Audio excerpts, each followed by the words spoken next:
In the early 1800s, the city today known as Lagos in modern-day Nigeria was one of the major ports for the export of West African slaves to North and South America.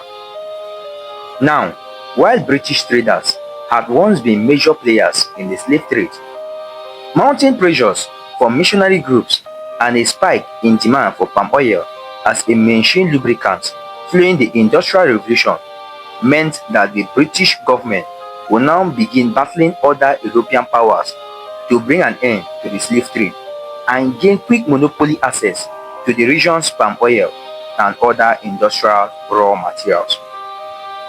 Prior to this change in policy, the slave trade had been sustained by a triangular system of exchange that had lasted for over 300 years. African slaves were captured and sold by local kings, chiefs, and military generals to European traders who would then transport them to the Americas and the Caribbean islands to work on plantations producing materials like sugar and cotton. Then these products will be shipped over to European factories where they will be made into finished products like clothing, rum, and brandy that would then be shipped over to Africa along with other items such as guns, clocks, and leather goods to be exchanged for more slaves. Breaking the established order, the new British strategy will now be firmly focused on keeping African laborers within its shores, as the continued demand for slaves on the West African coastline was causing a serious labor shortage on the mainland, which was hampering its agricultural productivity. The slave trade had also made the region generally more dangerous and unstable. Long-standing tribal wars that had been going on for years before the arrival of Europeans were now even more bloody, thanks to the introductions of guns acquired from European traders. Many local kings and chiefs were also now seeking to subdue neighboring tribes and expand their territories, so the cities and villages surrounding the coastline were continually being raided by gun-wielding militias looking to capture and sell slaves on the coast in exchange for more weapons. And if the British government was to ensure safe and efficient access to the region's resources, the slave trade fueled violence and instability would need to be brought to an end. And then immediately, Britain got to work, passing anti-slavery laws and also establishing an anti-slavery navy squadron, which began intercepting slave ships in the region and returning the captives to shore. However, the slave trade showed no sign of slowing down, as it was simply too profitable for the locals and the Portuguese slave traders that have now dominated the market. Britain needed a more permanent solution, and luckily for them, a long-standing rivalry between two Yoruba kings will present them with the perfect opportunity. In the 1840s, Oba Akitoye and Oba Kosoko were involved in a bitter rivalry for the throne of Lagos. Oba Akitoye had been crowned king of Lagos in 1841, but his rival, Oba Kosoko, believed that he should have been crowned king based on a true reading of the Lagos king-making traditions.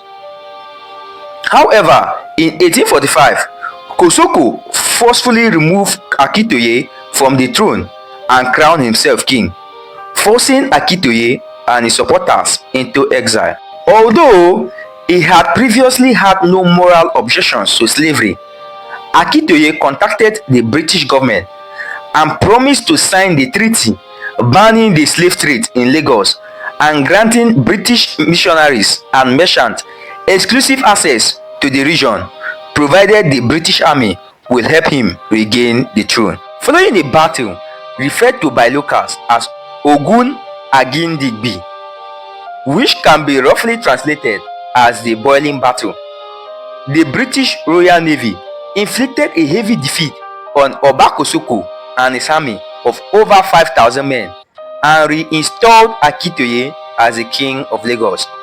As agreed, Akitoye passed a law banning slavery in Lagos and granted the British government and its citizens significant privileges and influence in the region.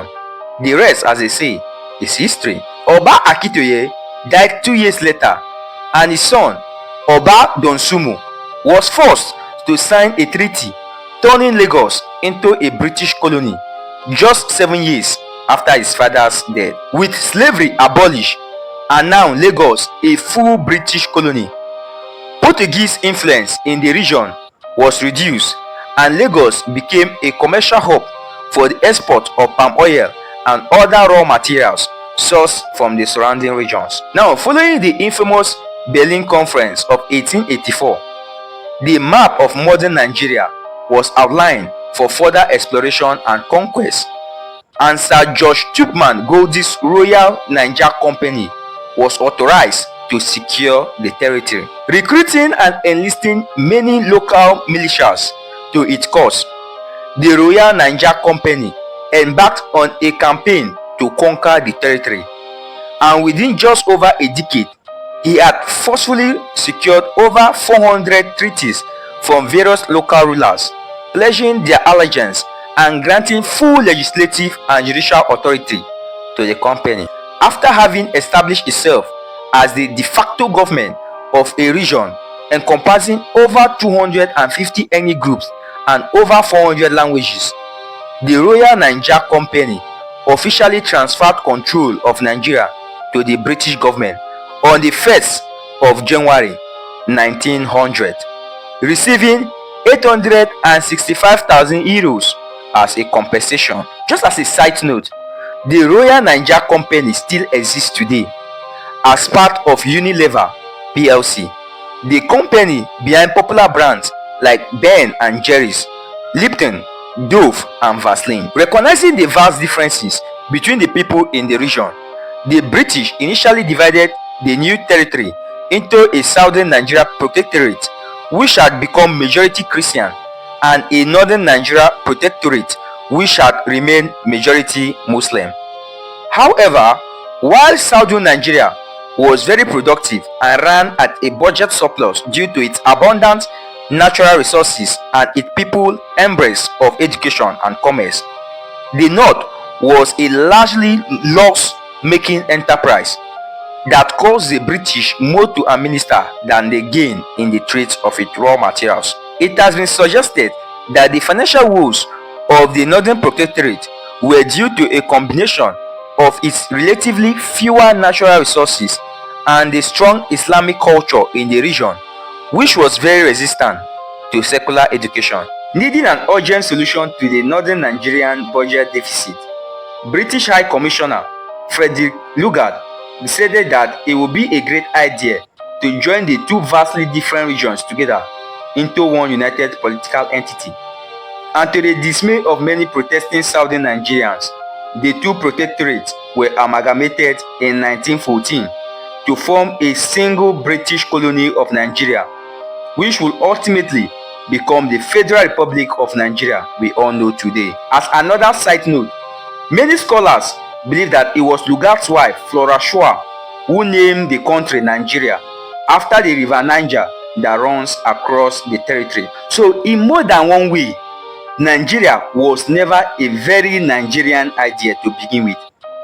Rather than being some kind of mythical homeland of the Nigerian people, a more accurate description based solely on its origin history will be to describe it as a corporate entity that was formed to ensure the profitable exploitation of the natural resources in the geographical areas that surrounded the Niger River. And now, nearly 60 years after gaining independence from British rule in 1960, my country, your country, Nigeria, still seems to conform to the original purpose for which it was formed. The only difference now is that rather than lining the pockets of the shareholders of the Royal Niger Company, its resources now lines the pockets of the Nigerian elite. Having discovered over 37 billion barrels of oil reserves under its soil, modern-day Nigeria may have ditched palm oil for the more profitable crude oil, but the status quo remains very much the same. The only Nigerians that seem to benefit from the country's natural wealth are the elites that own oil wells and the government officials tasked with managing the resources. Despite a failing education system, poor infrastructure, security, and mass unemployment, Nigeria's politicians are without argument some of the best paid politicians in the whole world. A recent report by Nigerian news station known as Channel TV, it estimated that Nigerian senators earn as much as $80,000 a month in wages and allowances, meaning that they are paid over 10,000 times more than the Nigerian minimum wage and over 200 times more than its GDP per capita. All of this in a country where nearly 87 million people live on less than $1 a day. Indeed, life for the average Nigerian has become so hard that the goal for many is to live anywhere else but Nigeria. To draw a shocking comparison, while an estimated 10.5 million African slaves were involuntarily taken out of Africa over the 300 years of the transatlantic slave trade, some estimates suggest that the number of Nigerians voluntarily living outside of the country has grown over to 15 million since its independence in 1960.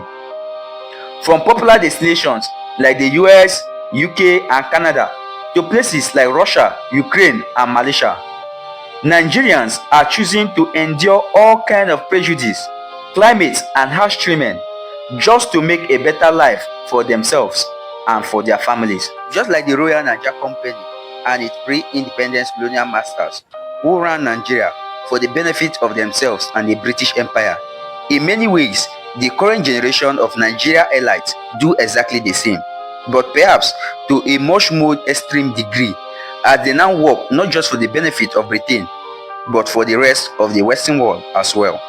Now, how exactly, you might ask? Well, first and foremost, by looting and sending billions and billions of dollars worth of oil revenues that should be kept and reinvested into the local economy to European banks to just sit and accumulate interest. By stimulating the London property market with their endless acquisitions of rows and rows of expensive London properties, and also by paying eye-watering amounts in tuition fees for their children to study abroad while their local institutions rot away, and by championing European industry and exports with their insatiable appetite for imported luxury cars, clothing, and perishable goods.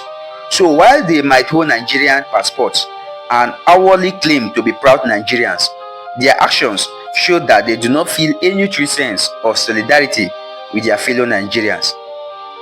And oddly enough, their way of thinking is actually not that surprising when you understand where they are coming from. You see, it is very hard to feel any real sense of duty to a country that you have no real attachment to. Raised by parents and grandparents who saw nothing in common with the hundreds of neighboring tribes that were involuntarily bound together in the artificially constructed profit-making machine called Nigeria, the current generation of Nigerian elites were never going to suddenly put down their ethnic prejudice and embrace a bright vision of one Nigeria, simply because it had now become a new flag, a new anthem, and a new team of black administrators. One question that is often asked is why? Why is it that nearly 60 years after gaining independence, the Nigerian elites have not simply opted out to undo the colonial structures and divide the country along its pre-colonial ethnic lines? This is a very complicated question, but the simple answer is that a breakup of Nigeria will cause a lot of wealthy and powerful people to lose a lot of their wealth and power, and the millions of lives that were lost during the 1967 to 1970 Biafran War show just how far those who benefit from Nigerians' existence will be willing to go, as far as Nigeria keep going. But here is the thing, regardless of how it came to be or why it still exists in its original colonial form, the reality is that the hopes and dreams of over 200 million people now depend on the success or failure of Nigeria. And moreover, there is now an ever-growing number of young people for whom Nigeria is their mythical homeland. Unlike their parents and grandparents, They really do see themselves as Nigerians as opposed to Igbo, Yoruba or Hausa. They speak Nigerian English as a first and in some cases the only language. They hardly understand nor revere the historic traditions of their parents, but instead identify more closely with a emergent contemporary Nigerian culture. A culture that is built around the growing music, fashion and movie industry, an ever-evolving shared language and a shared struggle to succeed in the midst of adversity. For these Nigerians, Nigeria is far from just a money-making venture. It is their one and only homeland, and they will continually hope and dream of a day when it will be led by visionary and just leaders. But with minds deeply molded by their ethnocentric upbringings and their many years at the forefront of the neo-colonial exploitation of their country, perhaps it is unrealistic to expect any serious change under the leadership of the current generation of the Nigerian elite. The question that remains to be answered is, will the next generation of Nigerian leaders be any different? Drop it in the comment section your thoughts on this particular documentary, and if you love content like this, please don't forget to hit on the red subscribe button so that you can continue getting updates anytime I drop history and documentary videos like this. Thank you.